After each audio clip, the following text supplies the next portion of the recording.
4 जुलाई 2024 Kazakhstan की राजधानी Astana में एससीओ एनुअल समिट होता है। सारे मेंबर शामिल होते हैं सिवाय भारत के प्रधानमंत्री नरेंद्र मोदी जी के। पीएम मोदी की जगह भारत के विदेश मंत्री एस जयशंकर जी ने भारत को रिप्रेजेंट किया। पीएम मोदी के गैर हाजिरी के लिए ऑफिशियल रीजन ये बताया गया कि वो पार्लियामेंट सेशन में बिजी है, लेकिन ये बात कुछ हजम नहीं होता क्योंकि दिल्ली से अस्ताना के बीच सिर्फ 2500 किलोमीटर की दूरी है, जिसे सिर्फ 3 से 4 घंटे में तय किया जा सकता है और पार्लियामेंट में भी फिलहाल सब ठीक ही है।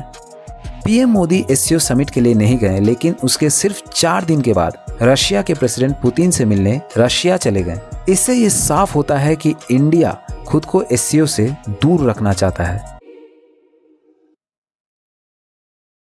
एससीओ संघाई कोऑपरेशन ऑर्गेनाइजेशन को 2001 में चाइना, रशिया और सेंट्रल एशिया के 4 देश कजाकिस्तान, किर्गिस्तान, ताजिकिस्तान और उज्बेकिस्तान ने मिलकर शुरू किया था। इंडिया और पाकिस्तान ये दोनों देश 2017 में एससीओ ज्वाइन करते हैं। इंडिया को एससीओ में रशिया ने लाया चाइना के टक्कर में एक देश को खड़ा करने के लिए। इसके बदले में चाइना ने पाकिस्तान को एससीओ में लाया इंडिया के टक्कर में एक देश को खड़ा करने के लिए। एक वक्त था जब रशिया और इंडिया साथ में चाइना का विरोध करते थे, लेकिन हम सब जानते हैं कि वक्त के साथ रिश्ते बदल जाते हैं। 2023 में ईरान एससीओ को ज्वाइन करता है और 2024 में ईस्टर्न यूरोप का देश बेलारूस इस संगठन में शामिल होता है। एससीओ दुनिया का सबसे बड़ा रीजनल ऑर्गेनाइजेशन है। एससीओ में जो देश शामिल है उनमें दुनिया का 40% पॉपुलेशन रहता है और इन देशों का कुल जीडीपी दुनिया का 32% जीडीपी है। इसलिए एससीओ में क्या चल रहा है ये जानना सबके लिए जरूरी है।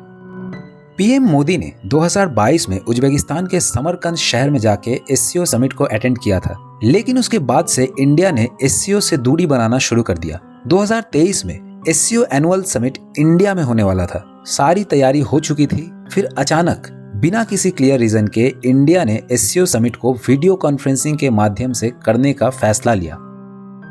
पूरी दुनिया इस बात को जानती है कि इंडिया के जमीन पे चाइना और पाकिस्तान ने इल्लीगली कब्जा जमा रखा है। इसी वजह से इंडिया इन दोनों देश के साथ किसी भी तरीके का डायरेक्ट कम्युनिकेशन नहीं करना चाहता है। इंडिया का एससीओ से दूरी बनाने का असली वजह यह है कि एससीओ धीरे धीरे एक ऐसा ऑर्गेनाइजेशन बनते जा रहा है जो चाइना के इशारे पे चलता हो। एससीओ के सारे मेंबर्स धीरे धीरे चाइना के कठपुतली देश बनते जा रहे हैं।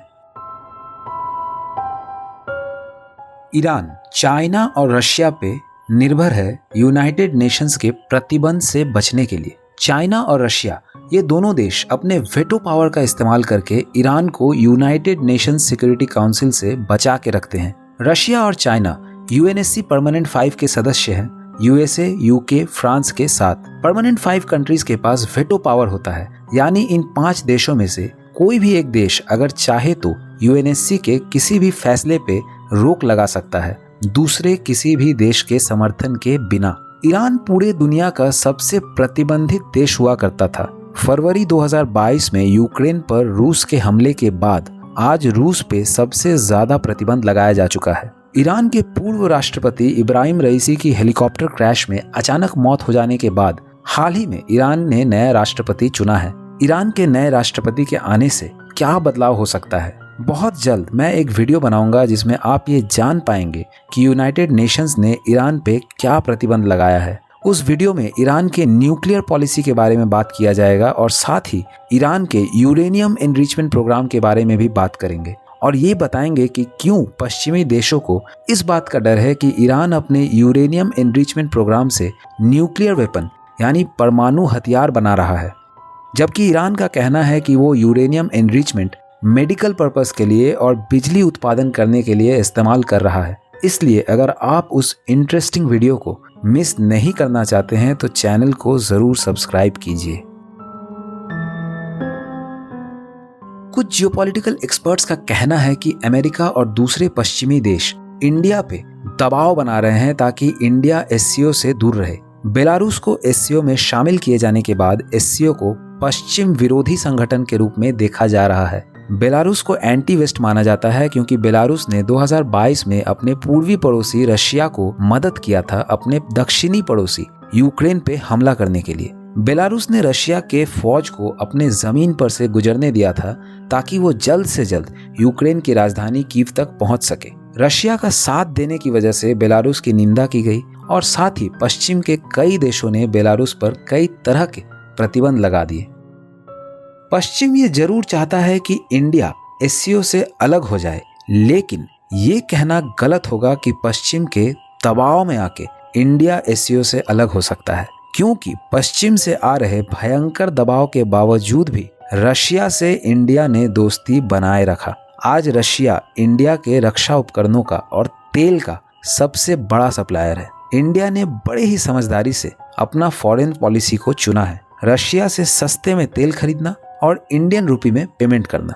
इंडिया के समझदारी की वजह से पश्चिम के देशों को नुकसान सहना पड़ रहा है, जिस वजह से वो नाखुश है।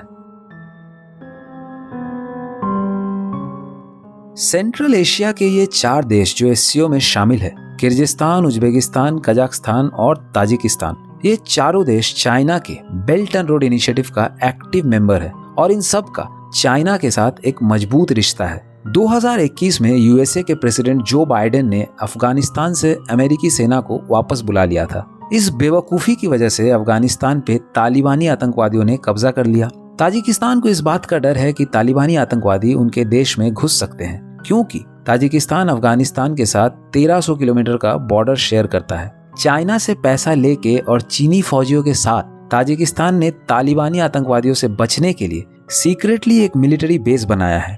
ये बेस पूर्वी ताजिकिस्तान के पमीर पहाड़ों के बीच गोर्नो बड़कशन इलाके में है। वैसे बता दे कि गोर्नो बड़कशन इलाका भारतीय हिमालय से ज्यादा दूर नहीं है, इसलिए चीनी सेना का वहां पे रहना भारत के लिए चिंता का विषय जरूर है। चाइना ने इस बात से साफ इनकार कर दिया है कि उसने ताजिकिस्तान में कोई मिलिट्री बेस नहीं बनाया, लेकिन ये बात सबको समझ में आता है कि मिलिट्री बेस बना के चाइना सेंट्रल एशिया में अपना पकड़ मजबूत करना चाहता है और साथ ही इंडिया के आसपास एक स्थायी सेना को रखना चाहता है।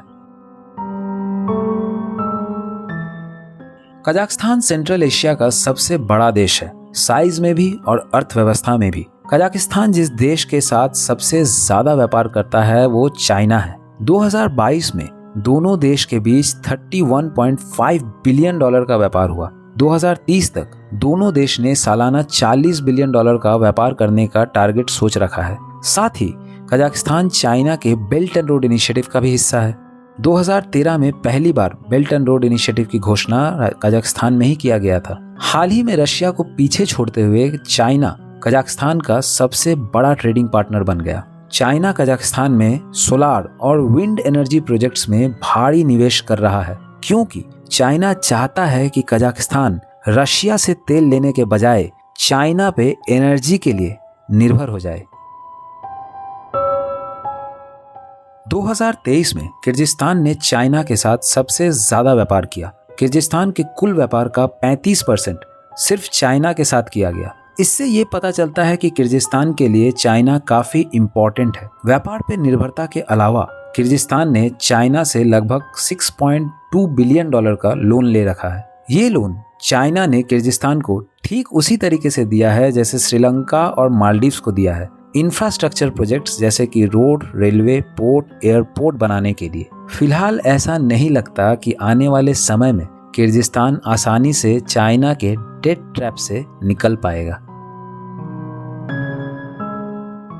कजाकिस्तान और किर्गिस्तान की तरह उज्बेकिस्तान भी जिस देश के साथ सबसे ज्यादा व्यापार करता है वो चाइना है। व्यापार के अलावा साहूकार चाइना से उज्बेकिस्तान ने काफी लोन ले रखा है। उज्बेकिस्तान के ministry of investment, industry and trade के अनुसार उज्बेकिस्तान ने $2.8 बिलियन का लोन उठाया है सिर्फ 2023 में। ये पैसा उज्बेकिस्तान को Asian development bank, world bank और चाइना से मिला है। आपको ये जान के हैरानी नहीं होगी कि उज्बेकिस्तान और किर्गिस्तान ये दोनों देश चाइना के साथ भारी ट्रेड डेफिसिट में फंसे हुए हैं। ट्रेड डेफिसिट का मतलब है जब एक देश दूसरे देश के साथ चल रहे व्यापार में एक्सपोर्ट से ज्यादा इंपोर्ट करता है। इस सौदे में एक देश ज्यादा माल खरीद रहा है और दूसरा देश ज्यादा माल बेच रहा है। एक देश फायदे में है तो दूसरा घाटे में। चाइना के जनरल कस्टम्स एजेंसी के अनुसार 2023 में चाइना और उज्बेकिस्तान के बीच $14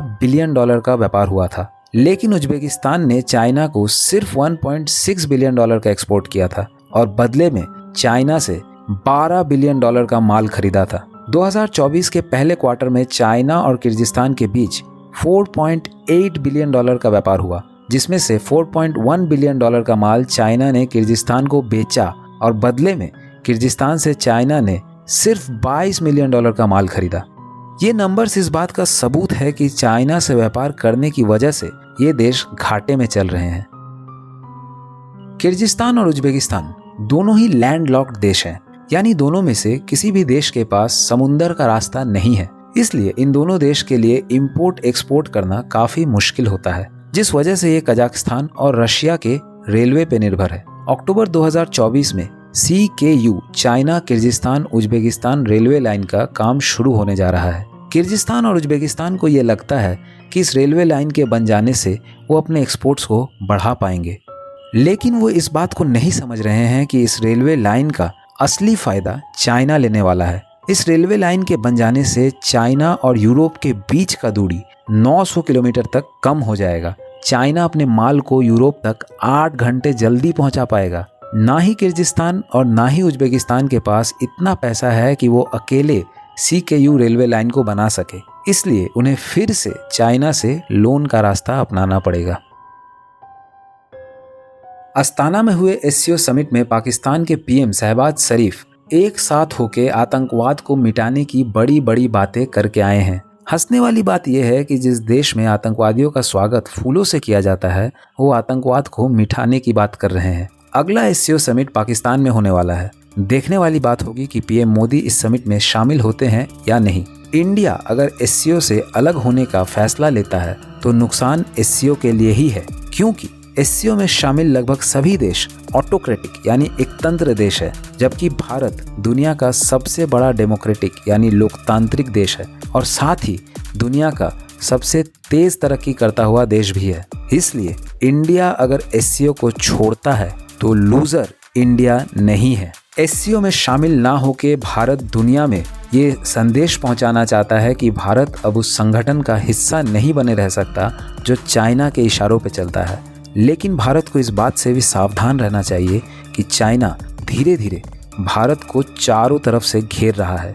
भारत के चारों तरफ के पड़ोसी देश अब धीरे धीरे चाइना के कठपुतली बनते जा रहे हैं। इस वीडियो में देखिए कैसे चाइना ने न्यूजीलैंड, ऑस्ट्रेलिया और पूरे south and south east Asia को अपने कंट्रोल में ले रखा है, जिनका इस्तेमाल वो किसी भी समय इंडिया के खिलाफ कर सकता है। और वीडियो पसंद आया हो तो लाइक और शेयर जरूर कीजिए। साथ ही ऐसे वीडियोस देखते रहने के लिए चैनल को जरूर सब्सक्राइब कीजिए, क्योंकि इंडिया के अंदर क्या चल रहा है ये तो सब जानते हैं, लेकिन इंडिया के बाहर क्या चल रहा है ये जानना भी जरूरी है। धन्यवाद।